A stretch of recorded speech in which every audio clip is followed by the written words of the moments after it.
سورۃ آل عمران کی آیت نمبر 116۔ الحمدللہ وکفی وسلام علی عبادہ الذین اصطفی،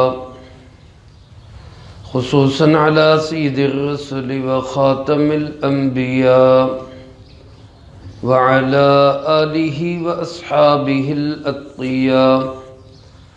اما بعد فاعوذ باللہ من الشیطان الرجیم، بسم اللہ الرحمن الرحیم۔ ان الذین کفروا لن تغنی عنہم اموالہم ولا اولادہم من اللہ شیئا وَأُولَئِكَ أَصْحَابُ النَّارِ هُمْ فِيهَا خَالِدُونَ۔ ان الذین کفروا، بے شک وہ لوگ جنہوں نے کفر کیا، لن تغنی عنہم اموالہم ولا اولادہم، ہرگز کوئی کام نہیں آئیں گی ان کے، نہ ان کے مال نہ ان کی اولاد، من اللہ شیئا، اللہ کے مقابلے میں کچھ بھی، وَأُولَئِكَ أَصْحَابُ النَّارِ، اور یہی لوگ جہنم کی آگ والے ہیں، ہم فیہا خالدون، ہمیشہ ہمیشہ اس میں رہیں گے۔ میرے محترم دوستو، اللہ کا شکر ادا کریں، الحمدللہ ہم ایمان والے ہیں، سب کہہ دیں الحمدللہ۔ ایمان والا کس کو کہتے ہیں؟ جو اللہ پہ ایمان رکھے، اللہ ایک ہے، اس کا کوئی ساجی اور شریک نہیں ہے۔ جو جناب محمد کریم خاتم النبیین صلی اللہ علیہ وآلہ وسلم پہ ایمان اور یقین رکھے، ہمارے نبی حضرت محمد صلی اللہ علیہ وسلم اللہ کے آخری نبی ہیں۔ فرشتوں پہ ایمان رکھے، آخرت کے دن پہ ایمان رکھے، مرنے کے بعد کی زندگی پہ ایمان رکھے، تمام انبیاء علیہ السلام پہ ایمان رکھے، اور اللہ کی تمام سچی کتابوں پہ ایمان رکھے۔ ان میں سے کسی ایک چیز کا انکار کرنے والا بھی وہ کافر کہلاتا ہے۔ اللہ مجھے آپ کو سب کو کفر، نفاق، شرک سے محفوظ رکھے۔ جو کفر کی زندگی گزارے گا اور حالت کفر پہ اس کی موت ہوگی، یقین کرے اللہ پاک ہم سب کو محفوظ رکھے، اس کی نجات کا کوئی راستہ نہیں ہے، کبھی بھی اس کو نجات نہیں ملے گی، اور کوئی چیز بھی اس کے کام نہیں آئے گی۔ بعض اوقات دنیا میں انسان سمجھتا ہے میرا مال مجھے بچا لے گا، میری اولاد، میری پارٹی، میرا جتھا، میرا گروہ۔ اللہ کے مقابلے میں ان میں سے کوئی چیز بھی کام آنے والی نہیں ہے، کوئی نہیں بچا سکے گی۔ ایسا کہ اس صورت مبارکہ میں عیسائیوں کے وفد کا خاص طور پہ تذکرہ ہوا، نجران سے جو ایک وفد آیا 60-70 افراد کا، اس میں آپ حضرات پہلے بھی سماعت فرما چکے، ایک بڑا لاٹ پادری تھا ان کا، جس کا بھائی راستے میں سواری سے گرا۔ جب وہ گرا تو اس نے نبی کریم صلی اللہ علیہ وآلہ وسلم کے متعلق نازیبہ الفاظ کہے، تو اس کا بھائی جو پادری تھا اس نے کہا کہ ان کو ایسا نہ کہو، وہ اللہ کے سچے نبی ہیں۔ تو یہ کہنے لگا کہ جب وہ اللہ کے سچے نبی ہیں تو تم ان کی نبوت مان کیوں نہیں لیتے؟ پھر بحث و مباحثہ کرنے کس لیے جا رہے؟ تو وہ لاٹ پادری کہنے لگا اگر ہم ان کی بات مان لیں تو ہماری چودر، ہماری سرداری، ہمارا مال، اس کا کیا بنے گا؟ اس لیے ہم ان کی نہیں مانتے کہ ہماری یہ چودراہٹ جو ہے نا یہ برقرار رہے۔ اللہ کی شان، جس نے چودراہٹ کے لیے نہیں مانا وہ تو حالت کفر پہ مرا، اور جس نے اس بات کو مان لیا کہ بھئی جو یہ کہہ رہا ہے کہ وہ سچے نبی ہیں، اللہ نے اس کو ایمان کی دولت سے نواز دیا، وہ صحابی رسول بن گیا۔ گویا کافروں کے ذہنوں میں یہ ہوتا تھا کہ ہمارا مال، ہماری اولاد، ہماری برادری، ہماری چودراہٹ اللہ رب العالمین نے یہاں فرمایا جو حالت کفر میں مرے گا اس کو نہ مال کام آئے گا نہ اولاد کام آئے گی۔ یاد رکھیں میرے عزیز دوستو، پیارے آقا جناب محمد کریم صلی اللہ علیہ وآلہ وسلم نے ارشاد فرمایا لِكُلِّ أُمَّةٍ فِتْنَةٌ وَفِتْنَةُ أُمَّتِي الْمَالِ، فرمایا ہر امت کا کوئی نہ کوئی خاص فتنہ ہوتا ہے۔ جتنے بھی انبیاء علیہ السلام پہلے گزرے ان میں سے ہر ایک نبی کی امت کے لیے کوئی خاص آزمائش کی چیز تھی۔ اللہ کے محبوب صلی اللہ علیہ وسلم نے فرمایا میری امت کے لیے فتنہ اور آزمائش کی چیز وہ کیا ہے؟ وہ فرمایا مال ہے۔ مال کے ذریعے اللہ میری امت کی آزمائش کرے گا۔ اور ایک دوسری حدیث پاک میں آپ نے ارشاد فرمایا مَل فَقْرُ أَخْشَى عَلَيْكُمْ، مجھے تمہارے بارے میں اس چیز کا ڈر اور خوف نہیں ہے کہ تمہیں مال کم ملے گا یا تم فقیر و محتاج ہو جاؤ گے یا تمہارے پاس روپیہ پیسہ کم ہوگا، اس سے مجھے کوئی خطرہ نہیں، کوئی خدشہ نہیں۔ خطرہ اور خدشہ کس سے ہے؟ فرمایا وَلَكِنْ أَخْشَى عَلَيْكُمْ أَن تُبْسَطَ عَلَيْكُمُ الدُّنْيَا، خدشہ اور خطرہ مجھے اس چیز سے ہے کہ دنیا کے خزانے، مال و دولت، روپیہ پیسہ تمہارے سامنے کھل جائے گا، تمہارے اوپر اس کی بارش ہونے لگ جائے گی۔ فَتَنَافَسُوهَا كَمَا تَنَافَسُوهَا، پھر تم اس دنیا کے پیچھے ایسے بھاگو گے جیسے پہلے لوگ بھاگا کرتے تھے۔ فَتَهْلِكَكُمْ كَمَا أَهْلَكَتْهُمْ، تو پھر یہ دنیا، یہ مال و دولت تمہیں ایسے تباہ و برباد کر دے گا جیسے اس نے پہلے لوگوں کو تباہ و برباد کر دیا۔ اس کا مجھے ڈر ہے کہ تم مال کی محبت میں نہ لگ جاؤ، دنیا کی محبت میں اللہ کو، اللہ کے محبوب صلی اللہ علیہ وسلم کو نہ بھول جاؤ۔ یہ سب سے بڑا فتنہ ہے۔ اور قرآن کریم میں اللہ پاک نے مال اور اولاد دونوں کو فتنہ کہا ہے۔ انما اموالکم و اولادکم فتنہ، تمہارے مال بھی تمہاری اولاد بھی فتنہ ہے۔ فتنہ کا معنی آزمائش کا ذریعہ ہے، اس کے ذریعے اللہ آزماتا ہے۔ مال کی محبت زیادہ ہے یا اعمال کی محبت زیادہ ہے؟ اولاد کی محبت زیادہ ہے یا اللہ اور اس کے رسول صلی اللہ علیہ وسلم کی محبت زیادہ ہے؟ میرے محترم دوستو، ہمیں اپنے دل میں سب سے زیادہ محبت اللہ اور اس کے رسول حضرت محمد صلی اللہ علیہ وسلم کی رکھنی ہے۔ مال سے زیادہ اعمال کی فکر کرنی ہے، ہمارے جو دین کے اعمال ہیں ان میں کوئی کمی نہ آئے، اور اپنی اولادوں کو دین سکھائیں، ورنہ یقین کریں کہ یہی اولادیں دین کے راستے میں رکاوٹ بن جائیں گی۔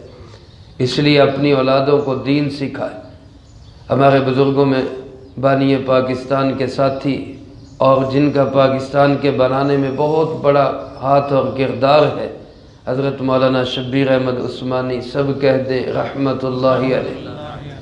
ان کے ایک کزن تھے یا عزیز رشتہ دار تھے سر محمد شفیع، وہ بہت بڑے بیرسٹر تھے اور بہت بڑے جج تھے، اور اس زمانے میں ان کی بڑا آج جیسے ججوں کو پروٹوکول ہے اسی طرح اس وقت بھی پروٹوکول تھا ان کا۔ لیکن اس کی والدہ فوت ہوئی، جنازہ پڑھایا حضرت مولانا شبیر احمد عثمانی رحمۃ اللہ علیہ نے، تو بعد میں وہ کہنے لگا میرے پاس قانون کی اتنی کتابیں ہیں کہ اگر میں ان کو اکٹھا کر دوں تو ٹرک بھر جائے ان کتابوں سے، اتنی کتابیں ہیں، لیکن اگر میں وہ ساری کتابیں قانون کی اپنی ماں کے لیے پڑھ بھی دوں، میری ماں کو اس کا رتی بھر کا بھی کوئی ثواب نہیں ہوگا۔ جو تعلیم شبیر احمد عثمانی کی ماں نے اس کو دی ہے، یہ اگر اپنی کتابوں کو نہ بھی پڑھے، صرف اس تعلیم پہ عمل ہی کرتا رہے تو اس کی ماں کو اس کا اجر و ثواب ملتا رہے گا۔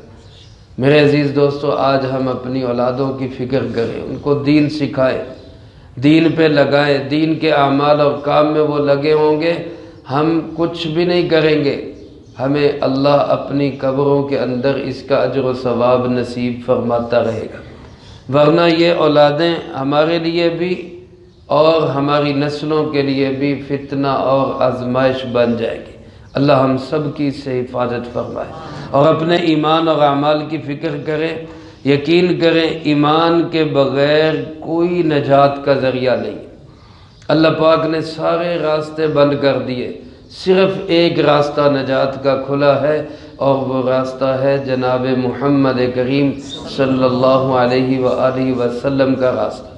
بعض لوگ یہ کہتے ہیں جناب کوئی یہودی ہو کر اللہ کو راضی کر لے، کوئی عیسائی ہو کے راضی کر لے، کوئی ہندو ہو کے راضی کر لے، اللہ کو راضی کر سکتا ہے۔ غلط بات ہے۔ جب تک جناب محمد کریم صلی اللہ علیہ وسلم کی اتباع نہیں ہوگی اللہ کو راضی نہیں کیا جا سکتا۔ اس لیے اپنے ایمان کو بچائیں۔ آج ٹی وی پہ بیٹھے ہوئے بہت سارے اینکر، یوٹیوبر اور یہ جو لنڈے کے کرائے کے بن جاتے ہیں سکالر اور مذہبی رہنما، وہ ہمارے ایمان پہ ڈاکے ڈالتے ہیں الا ماشاء اللہ۔ اکثریت ان کی ایسی ہے، ایمان کے چور اور ڈاکو ہیں۔ مسجد سے اپنا تعلق مضبوط کریں، علماء سے اپنا تعلق مضبوط کریں، اللہ کے راستے میں نکلیں، تبلیغی جماعت کے ساتھ جائیں۔ یہ وہ جگہ ہیں جہاں جا کے ایمان بچتا بھی ہے، ایمان بڑھتا بھی ہے۔ آج دنیا میں ہر چیز کی حفاظت کا انتظامات ہم کر رہے ہیں۔ مال کی حفاظت کے لیے چوکیدار رکھے ہوئے، لاکرز ہے، تالے لگائے ہوئے ہیں، لیکن میرے دوستو ایمان کی حفاظت کے لیے کچھ بھی نہیں۔ تو خدا را اپنے ایمان کو بھی بچائیں، قرآن کریم سے اپنا تعلق مضبوط کریں، سنت رسول اللہ صلی اللہ علیہ وسلم سے اپنا تعلق مضبوط کریں، ورنہ اللہ پاک فرماتے ہیں ان الذین کفروا، جو کفر کی حالت میں گئے، لن تغنی عنہم اموالہم ولا اولادہم من اللہ شیئا، اللہ کے مقابلے میں ان کو نہ مال کام آئے گا نہ ان کو اولاد کام آئے گی۔ ایمان کی حالت میں جائے گا، سبحان اللہ، اللہ رب العالمین کیسے کریم ہیں۔ قرآن کریم میں فرماتے ہیں الحقنا بہم ذریتہم، اگر ایسا ہوا کہ باپ بھی ایمان والا ہے، اولاد بھی ایمان والی ہے، لیکن باپ کا درجہ وہاں کم ہے جنت میں، اولاد کا درجہ اونچا ہو گیا، تو جنت میں چونکہ حسرت کوئی نہیں، اللہ فرماتے ہیں میں اپنی رحمت سے والدین کو بھی اولاد والا درجہ عطا کر دوں۔ اور اگر کہیں ایسا ہوا والدین کا درجہ زیادہ ہے، اولاد کا درجہ کم ہے، لیکن ہیں دونوں ایمان والے، اللہ فرماتے ہیں میں اپنی رحمت سے اولاد کو بھی ماں باپ کے درجے میں پہنچا دوں گا تاکہ وہاں کوئی حسرت نہ رہے۔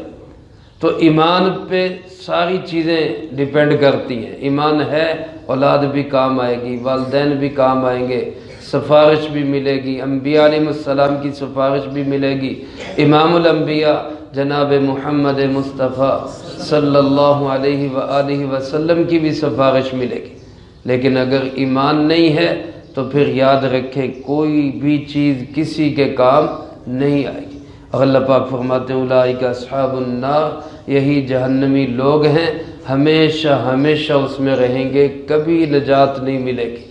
دعا بھی کریں، کوشش بھی کریں، اللہ کرے ہمارا خاتمہ ایمان پر ہو جائے۔ ایمان پہ خاتمے کے لیے دو عمل ہیں، ایک کرنے کا، ایک نہ کرنے کا۔ دو کام ہیں، ایک کرنا ہے، کریں گے انشاءاللہ، ایک سے بچنا ہے، بچیں گے انشاءاللہ۔ کرنے والا کام یہ ہے کہ ہر نماز سے پہلے جب وضو کرتے ہیں تو وضو میں مسواک کریں۔ مسواک کے 70 فائدے علماء نے لکھے ہیں، اور سب سے بڑا فائدہ یہ ہے کہ مسواک کرنے والے کو موت کے وقت کلمہ ایمان نصیب ہو جاتا ہے۔ اللہ ہم سب کو نصیب فرمائے۔ اور بچنے کا کام یہ ہے کہ علماء کی، نیک لوگوں کی توہین اور بے ادبی اور گستاخی سے بچیں۔ آپ کو کوئی اچھا لگتا ہے نہیں لگتا، لیکن گستاخی کسی کی نہ کریں۔ بے ادبی اور بے اکرامی سے ایمان کے چھین جانے کا خطرہ لاحق ہوتا ہے۔ اللہ ہم سب کی حفاظت فرمائے، جو کہا سنا اس کو زندگی میں لا کے دوسروں تک پہنچانے کی توفیق عطا فرمائے۔ اللہم انت السلام ومنک السلام، تبارک ربنا وتعالیت یا ذا الجلال والاکرام۔ اللہم اعنا علی ذکرک وشکرک وحسن عبادتک۔ اللہم احسن عاقبتنا فی الامور کلہا واجرنا من خزی الدنیا وعذاب الآخرہ۔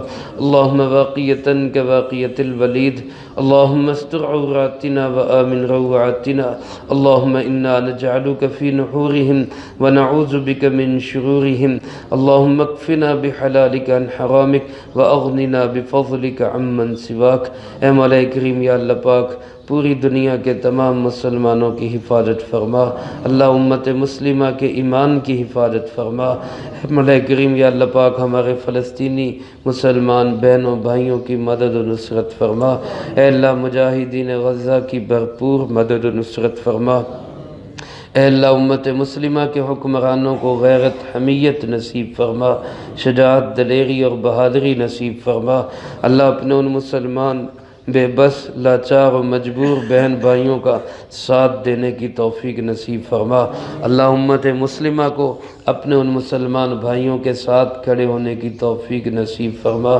اے اللہ ہمیں یہود و نصارہ کی مصنوعات کا بائیکاٹ کرنے کی توفیق نصیب فرما اللہ ہمت اور شجاعت نصیب فرما اللہم ربنا تقبل منا